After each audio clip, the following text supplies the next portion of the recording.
paradrama tales. She's been in my life since I was in diapers. I love her like a sister. But when it came down to it, between our lifelong friendship and the life of my child, I chose my son, and I'd make that choice again.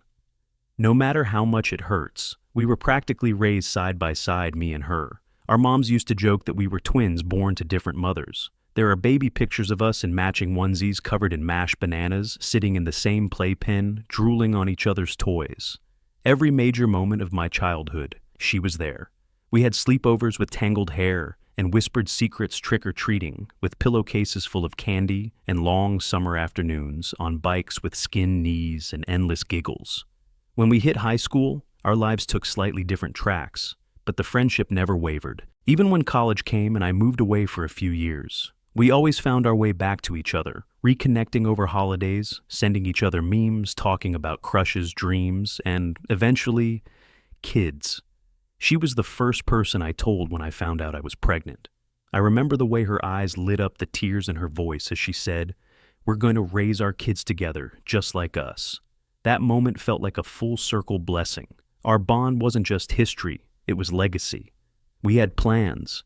We imagined double birthday parties, park meetups, late-night venting calls about diaper blowouts and teething. She was one of the first people to hold my son when he was born. I still remember how gently she cradled him, how she whispered, "I'll always love you like you're mine too." So, when she called me to share her own pregnancy news, I cried. Joy, pure joy. I thought we were entering this next chapter together, just like we always had. But something was already shifting quietly. I didn't notice it at first, just little things in conversation. Hesitations, warnings, research she kept referencing from blogs I'd never heard of. And the word choice started coming up more and more. At the time, I didn't connect the dots. I just knew we were both expecting something beautiful, more playdates, more memories, another generation of our story. I didn't think anything could ever come between us, not after everything we'd lived through together.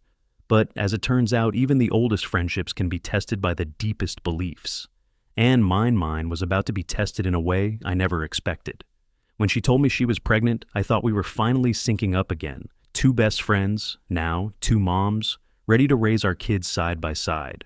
We talked about matching baby costumes, future camping trips, and how our boys would grow up just like us, inseparable. But as the months passed, the conversations subtly changed. She started dropping phrases like natural immunity and clean living. At first, I didn't think much of it. I figured she was just doing her research like any nervous first-time mom. But then she told me outright they weren't planning to vaccinate their baby. I tried to keep calm. I didn't want to judge. I've always believed in listening first, understanding second. But as she continued citing videos and articles her husband had shared with her, I realized this wasn't a casual decision. It was a conviction. Her mind was made up. That's when I felt the invisible line being drawn between us. I gently told her that my son was vaccinated and that it wasn't just a preference. It was a necessity. He had a respiratory condition as a baby, and while he's healthy now, we were advised to keep him away from unvaccinated children, especially during cold and flu season. She got quiet, then defensive, then heartbroken. "You don't trust me," she asked. "You think I would put your kid at risk?" I didn't know how to explain that. It wasn't about trust, it was about science and safety and the duty I carry every day as a mother. Things escalated faster than I expected. Her sister told her she couldn't bring her baby around her vaccinated toddler. Her cousin said the same. Even her own mom refused to babysit, saying she couldn't risk endangering her other grandchild. She called me crying one night, saying she felt abandoned, judged like the whole family had turned on her. I told her I was sorry she felt that way, but that I agreed with them. That's when our friendship began to splinter, not with a scream, not with a fight, but with silence. An ache. A heaviness that came from knowing we now stood on opposite sides of a decision that felt too big to bridge. And still her baby hadn't even been born yet. But the gap between us, it had already arrived. It started with something small, her mom canceling a weekend visit. "I'm just feeling under the weather," she said. But the truth came out quickly. Her mom had spoken to her sister and her cousin and me. We all shared the same concern. What happens when a newborn who's unvaccinated is brought around kids who are, or worse kids who might be, silent carriers? Her mom, a nurse back in the 80s, didn't mince words. "I've seen what whooping cough does to a baby. I'm not risking that." She told her daughter, my best friend since birth, that she wouldn't be able to watch the new baby alongside her vaccinated grandkids. It wasn't a punishment, it was a line drawn in fear and love and medical reality. But to my friend, it felt like betrayal. She called me, sobbing. Even my own mother's turning against me. I tried to soften it. I told her this wasn't about rejection, it was about caution. That her mom was trying to keep all her grandkids safe, not play favorites. But how do you explain logic to someone whose heart feels abandoned? Her mom, meanwhile, was firm. She told me she'd tried to have the conversation gently then, scientifically then, as a mother herself. But nothing got through. She keeps saying I should trust her, she told me. But I trust the decades I spent in a hospital watching preventable diseases destroy families. Family group chats went silent. Then they got loud texts flying cousins taking sides. Her husband jumped in, quoting studies that had already been discredited, claiming this was all media fear. It didn't help. It just deepened the divide. At the center of it all stood one woman, my friend, cradling a belly full of hope, feeling like the world was turning its back. I could feel her slipping away, not just from me, but from everyone who had once surrounded her with love. And in her mind, it was all because she believed different. But in ours, it was because she asked us to ignore our instincts, to override our fear, and gamble with the health of the people we love most. And the hardest part was knowing her child wasn't even born yet. And already he was at the heart of a storm no baby should be caught in. It didn't happen in person, not with yelling, not even with tears. It happened with a text, just one message. A string of words that hit harder than any argument ever could. I guess no one loves my child, not even you. That was it. No punctuation, no emojis, just raw accusation. I stared at the screen for a long time, rereading it until the letters blurred. My heart pounded. My fingers hovered, trying to figure out how to respond, how to fix it without betraying what I believe as a mother myself.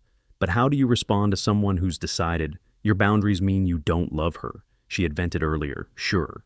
About her mom, about her cousin, about how unfair it was that everyone is choosing sides. But this was different. This wasn't venting. This was a wound turned into a weapon aimed directly at me. And what hurt the most? She meant it. We grew up together. My son used to call her auntie.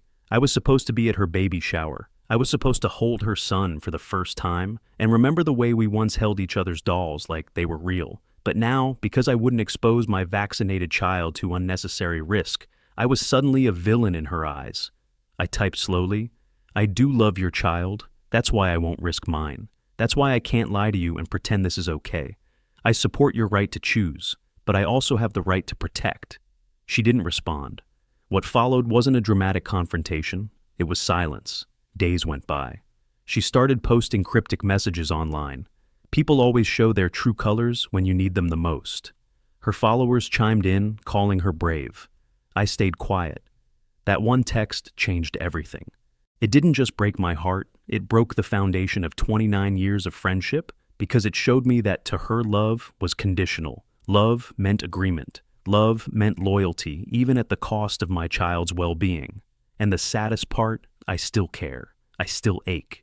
But I won't apologize for doing what any mother would do, drawing a line, even if it means losing someone I thought would stand beside me for life. I used to think love was something that would hold us together no matter what. That if two people cared enough, shared enough history, nothing could pull them apart. But standing here now, watching years of sisterhood dissolve into silence and side eyes on social media, I've started to question what love really is. Because what she calls love, what she says I've turned my back on, doesn't look like love to me. It looks like pressure. It looks like guilt. It looks like a test I didn't agree to take. She says I've abandoned her, that everyone has. But isn't abandonment forcing someone to choose between loyalty and their child's safety? Isn't abandonment calling people out for not supporting you when all they're doing is protecting what's precious to them? She's hurt, I know that. But pain doesn't justify turning on everyone who doesn't walk your exact path. The irony is, I did love her, fiercely. When she went through her first breakup, I was there. When she lost her dad, I sat beside her at the funeral, in silence, just holding her hand. I remember helping her pick baby names when we were teenagers. We used to imagine raising our kids together, backyard barbecues, and shared babysitting duties. We wanted to be each other's chosen family. But love can't survive when it's weaponized. It can't thrive when disagreement is treated like betrayal. I didn't shut the door on her.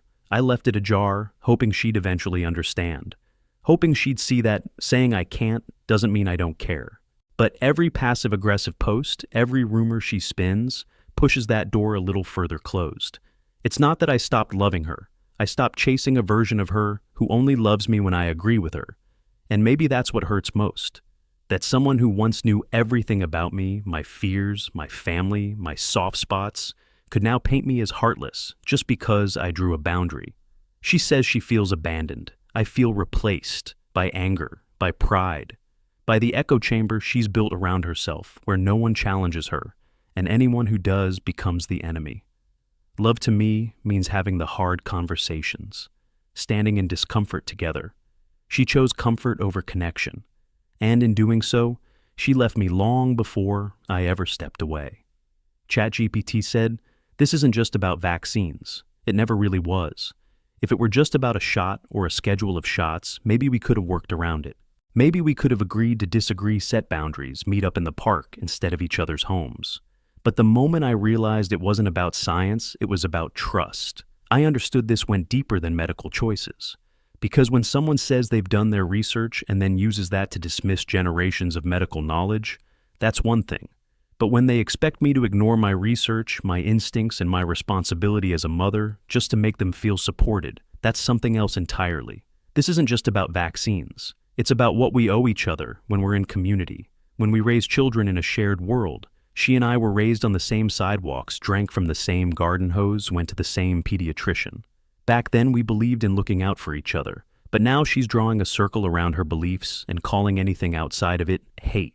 And I can't walk into that circle not without stepping over everything I believe protects my son. This also isn't just about one friend. It's about how our country, our neighborhoods, even our families are splitting, not over politics, not over religion, but over truth, over what it means to protect, over whether support means silence or honesty. I didn't come to this decision lightly. I cried, I reread our old texts, I imagined her baby's first steps. But I also imagined my son in a hospital bed, fighting off something we could have prevented. And every time I came back to the same place, I am my child's only line of defense. People say this generation of parents is overprotective, that we make decisions out of fear, but they forget we're also the first generation who grew up watching misinformation spread faster than any disease. We know how dangerous it can be when emotion outweighs evidence. So, no, this isn't just about vaccines. It's about whether love includes accountability, whether friendship requires respecting boundaries, and whether we can raise our children in the same village, if we don't agree on what safety means. I wanted to raise our boys together. I still do. But only if we're both choosing science, not stubbornness, safety, not sentiment. There's this belief some people have that staying silent means you're being kind, that not saying anything when someone you love makes a dangerous choice is somehow more respectful than telling them the truth. But I've learned the hard way silence isn't kindness, it's compliance. I remember rereading her text 3 times before I replied. She was upset, spiraling, feeling like the world was closing in. And I understood that truly I did. She felt judged, cornered, alone.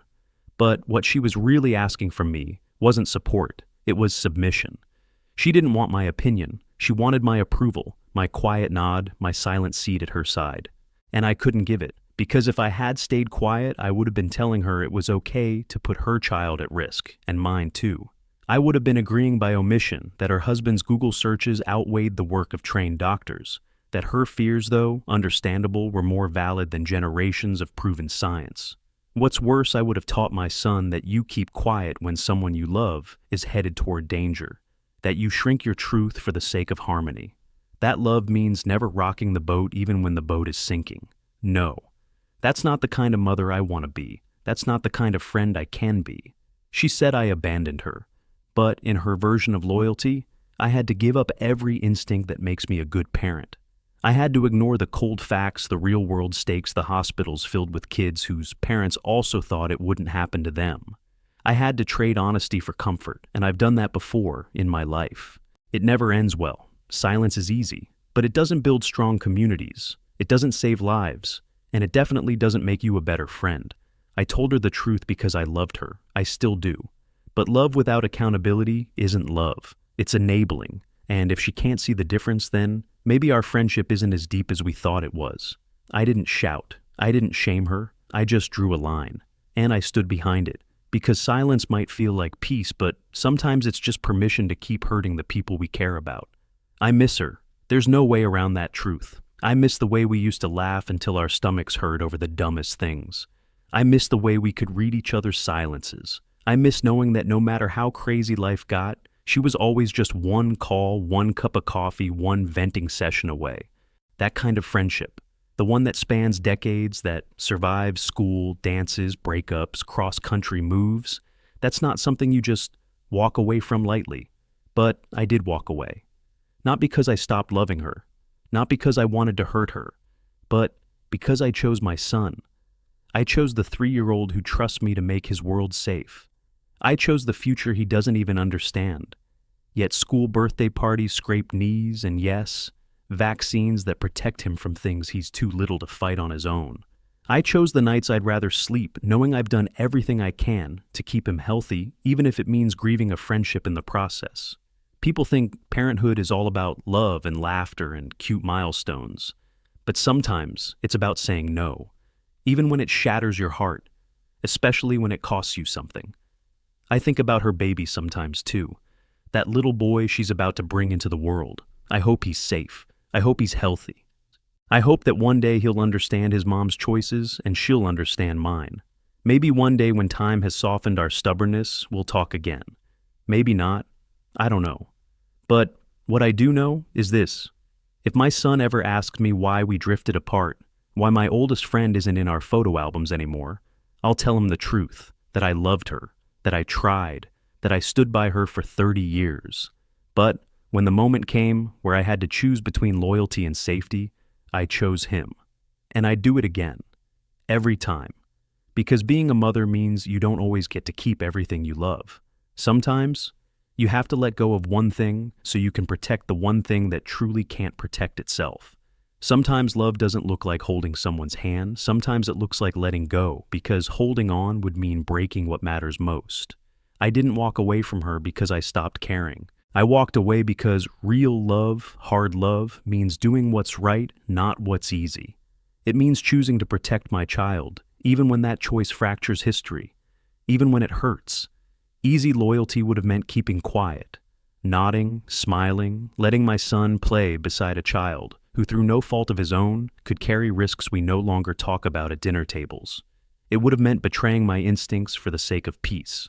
But I've learned silence isn't noble. It's surrender. And as a parent, I don't get to surrender. If you've ever had to choose between keeping a friend and keeping a promise to your values, you're not alone. If you've ever been told you were too harsh when really you were just trying to protect someone too small to speak for themselves, you're not wrong. And you're not heartless. You're just doing what love sometimes demands. If this story hit you or made you remember someone you miss but still had to step back from, I hope you'll stay with us. Because these stories, they matter, and yours does too. Subscribe because the next story might be one you've lived. And until then, stand tall, speak gently, and never feel guilty for protecting what's irreplaceable, even if it costs you what once felt unshakable.